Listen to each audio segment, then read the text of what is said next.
he keep rising to that level of clutch play if that's what the Warriors need to win these finals? I absolutely think he can. I think he will, based on previous evidence of his performance when it matters. He can hit big shots. He can shoot off the dribble.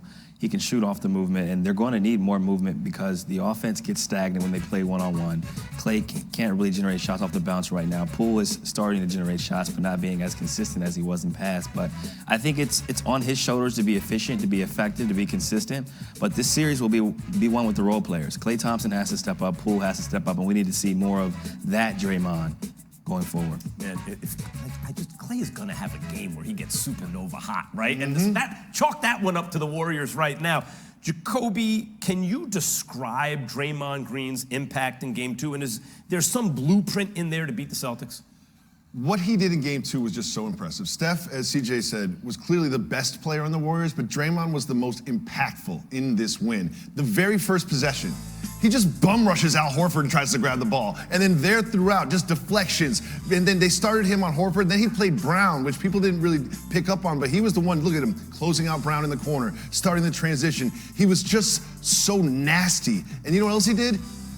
He started it with everybody. We all know about the Jaylen Brown incident, but he went back and forth with Tatum, went back and forth with Horford, went back and forth with Ime Udoka. He was saying, you know what? I am the emotional leader of this team, and we might lose, but we're not going to get punked. I'm going to make sure of that. And he did, and I would say that he was the most impactful Warrior last night.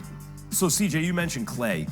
Why do you think he's struggled so far in this series? I think it's a combination of things. When you look at what he's gone through historically, right?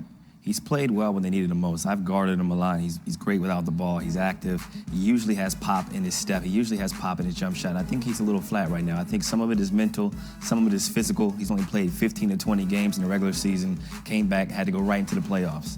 Last game, they had him guarding Al Horford. That's a big man. So takes a lot on your legs. He's banging down low. He did a great job. They switch a lot. I think all of that is kind of taking a toll on him, but look for him to get going. I'm sure he's in the gym. I joked earlier, he has irrational confidence. I have irrational confidence, so he's not worried about these games, these performances. He's more so worried about getting 3 more wins and getting his next ring. I mean, catastrophic injuries, one to one, then to another leg, to both your wheels. You don't play in 900 games. It's amazing that he's already this good, but you are still concerned about Klay, of course. I'm concerned about Klay, right? He is not the old Klay. We don't see the step. He's not getting past people on the drives. He's not knocking down. He had a wide open shot in the corner last night that I just assumed was going in that he missed. However, this also isn't the old Warriors. They don't need him like they did the pre-KD Warriors. They've found Jordan Poole who can create his own shot, and they've got Andrew Wiggins on the wing who can contribute. So they don't need the production from Klay like they needed him in the previous iterations of this dynasty. But, as you mentioned earlier, don't let this go to a Game 6 and have Game 6 Klay come up. We saw what happened in elimination games in the previous 2 series. Like, we're all saying, are we concerned about Klay? But guess what? He can just pop up, score 30, easy. Klay, like, again, I'm not saying he can get as hot as anyone who ever lived. He can get hotter than anyone who ever lived. Whoever lived. I remember the year he had 37 and a quarter. He had another quarter with 20. Imagine just dropping 26 and a quarter, and that's your second best quarter of the year. Wow. I mean, he's incredible, yeah.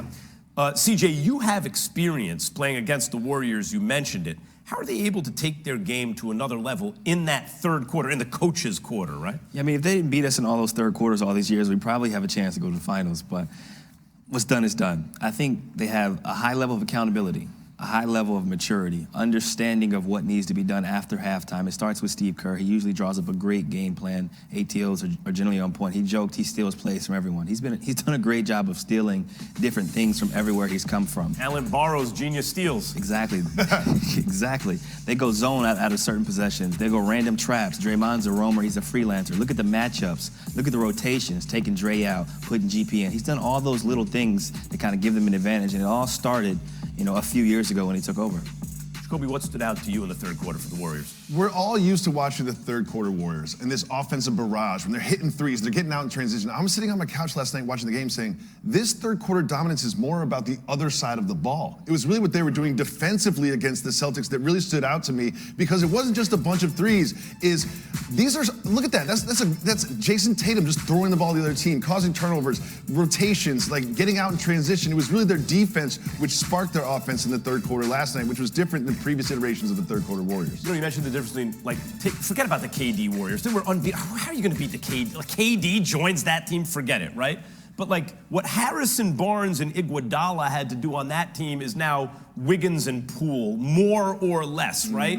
And that's maybe a little bit more offensive firepower. Defensively, Steph has always been a present defender. He's always put some effort in, just not built like a defender. But he's more built like a defender now, CJ, than he used to be, right? Like, he's bulked up. He, over the years, has become more of a presence even on defense, which is saying something for a guy who has to worry about so much on offense. He's one of the most well-conditioned athletes I've ever seen, regardless of sport. Constantly moving without the ball, constantly dribbling, constantly passing, hitting threes when he's tired, hitting threes from deep. But you look at last night, defensively, he was more engaged, he was more active. He understood that this game needed to have a different level of urgency than game one. They go down 0-2, series is over, and they knew that. He got switched on to Al Horford, held him up in the post, forced a tough jump hook. He was switching on to Jaylen Brown. He was switching on to Jason Tatum. And at times they seen the double, but they were letting him hold his own on an island, which shows you the confidence Kerr, Draymond, and the rest of the staff have in him. Sounds funny. I didn't think even if they dropped game two, it was over. They are so much more experienced. Do I think they could go take a couple on the road? I do. But the Celtics are much, much, much less experienced. And you're seeing this show up now. You mentioned the kind of careless turnovers that the Warriors used to make, right? Yes. Is this now a must-win game for the Celtics in game three? No, but it is an important game. You look at the statistics historically, game three is a deciding factor when it's 1-1, and then game five when it's 2-2 is a huge deciding factor from a probability standpoint. But I think all in all, the Warriors need to be afraid, they need to be worried because they dropped that first game. Although they've been in control most of the series, it's been even. That third quarter has kind of shifted things for them. But Boston plays well on the road. They've shown that we can go in and win a game 6 on the road or at home, and we can go in and win a game 7 on the road or at home. So Warriors, be aware, the Celtics team is serious.